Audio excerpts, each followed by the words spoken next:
Well, Prime Minister Mark Carney is in Qatar today. This is the first time a Canadian leader has visited the country for an official visit. It signals to me that Mark Carney is taking very seriously what's happening south of the border. Canada has quietly taken a decisive step that reshapes its position in the Gulf and weakens Washington's long-standing grip on the region. A sweeping strategic partnership with Qatar now spans trade, investment, artificial intelligence, defense, aerospace, healthcare, and infrastructure. It is not symbolic, it is structural, and it is designed to last. Before we go deeper, take a moment to support this kind of in-depth analysis. Like the video and subscribe, because stories like this are shaping the future faster than most people realize. In January 2026, Ottawa crossed a historic threshold. For the first time ever, a sitting Canadian Prime Minister traveled to Doha. No previous Canadian leader had elevated the Qatar relationship to this level. Diplomatic ties existed, trade flowed, but the relationship had never been treated as strategically essential. That changed overnight. Full state meetings, high-level negotiations, and long-term commitments signaled a fundamental reset. The timing was not accidental. Growing instability in U.S. policy, tariff threats, erratic trade behavior, and increasingly confrontational rhetoric made one thing clear to Canadian leadership: dependence on a single partner had become a strategic liability. Diversification was no longer optional. Qatar emerged as a near-perfect alternative. With an economy approaching $290 billion and one of the world's most powerful sovereign wealth funds, Qatar brings capital, ambition, and global reach. Its investment authority manages hundreds of billions of dollars and actively seeks stable, advanced partners beyond traditional alliances.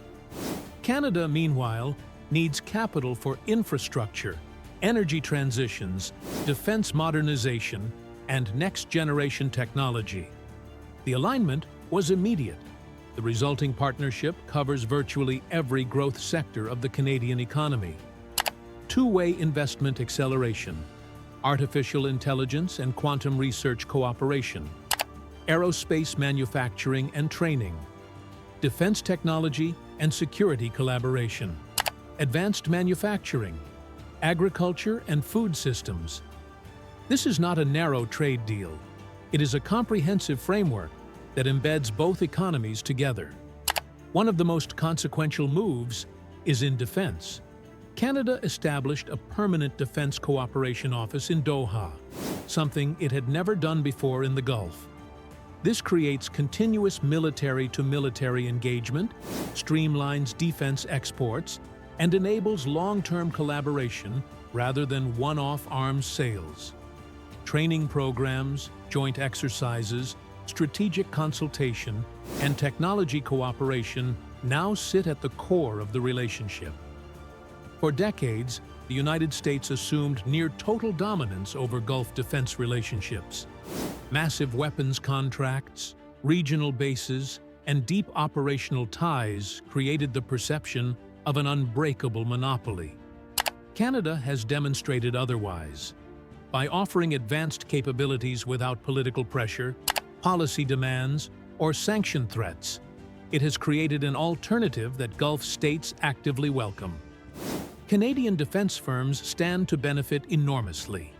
Simulation and training systems, aerospace components, cybersecurity platforms, advanced communications, and surveillance technologies can now enter the Qatari market without U.S. approval or mediation.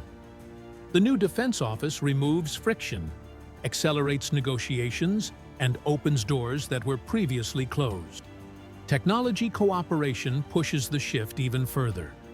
Artificial intelligence and quantum computing now form a central pillar of the partnership. Canada's global leadership in AI research, concentrated in cities like Montreal, Toronto, and Edmonton, pairs directly with Qatar's ambition to build sovereign technological capacity. Crucially, this cooperation bypasses Silicon Valley entirely. Investment, research, and development flow directly between Canadian and Qatari institutions, without American tech giants acting as intermediaries. Quantum computing carries national security implications, making this collaboration especially significant. After years of stalled negotiations with U.S. entities, Qatar found in Canada a partner willing to move quickly, share expertise, and build jointly rather than control outcomes. Economic integration deepened further with the conclusion of a long-negotiated Foreign Investment Protection Agreement, set to take effect by mid-2026. This framework provides legal certainty, dispute resolution mechanisms, and investor protections that dramatically lower risk for cross-border capital. For Canadian firms operating in Qatar and Qatari investors expanding into Canada, the agreement changes the scale of what is possible. And it's Carney's second trip to the Middle East in the past 2 months.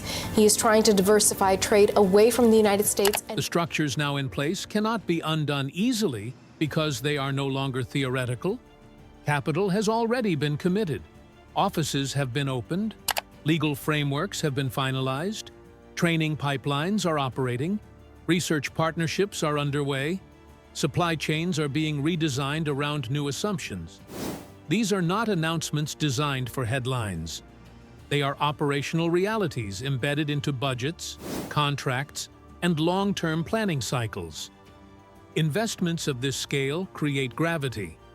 Once money flows, it attracts more money. Once institutions are formed, they demand continuity. Once businesses restructure around new partners, switching back becomes costly, inefficient, and strategically risky. Political leadership may change, rhetoric may soften or harden, but infrastructure and commercial logic do not respond to speeches. They respond to incentives, stability, and trust. Canada's strategy has delivered tangible independence precisely because it focused on building systems rather than making statements. By diversifying capital sources, technology partnerships, and defense cooperation, Canada reduced exposure to single-point failure. This is not withdrawal from the United States, but insulation from its volatility. Autonomy achieved through options, not isolation. The most telling outcome is that these shifts did not require retaliation. No sanctions were imposed. No alliances were broken. No dramatic exits announced. The response was pragmatic, incremental, and effective. We begin in Qatar, where Prime Minister Mark Carney has been meeting with political and business leaders to drum up more trade opportunities. Canada simply expanded its options until dependence lost its power. Once that balance changes, influence changes with it. Leverage weakens when alternatives exist. Pressure loses impact when targets can walk away without consequence. The new reality is not one of exclusion, but of choice. And choice is the foundation of true strategic independence. What remains now is consolidation. As partnerships mature and returns become visible, confidence grows. Success reinforces itself. Other states observe, recalibrate, and follow similar paths. In that sense, the shift extends beyond one country or one relationship. It becomes part of a broader realignment, where stability and cooperation outperform coercion.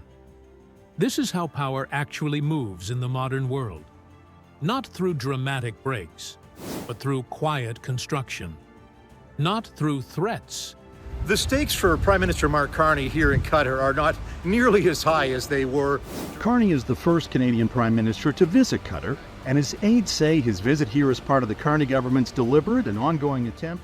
But through credible alternatives. And once those alternatives exist, the old tools lose their edge. As we close, remember to like and subscribe if you value clear, detailed analysis of how global power is actually shifting. Because this partnership is not just a deal, it is a signal, and Washington is no longer at the center of it. Canada and Qatar are looking for greater security cooperation, The Qataris, for example, are playing a key role as peace brokers in conflicts as varied as Venezuela and Gaza.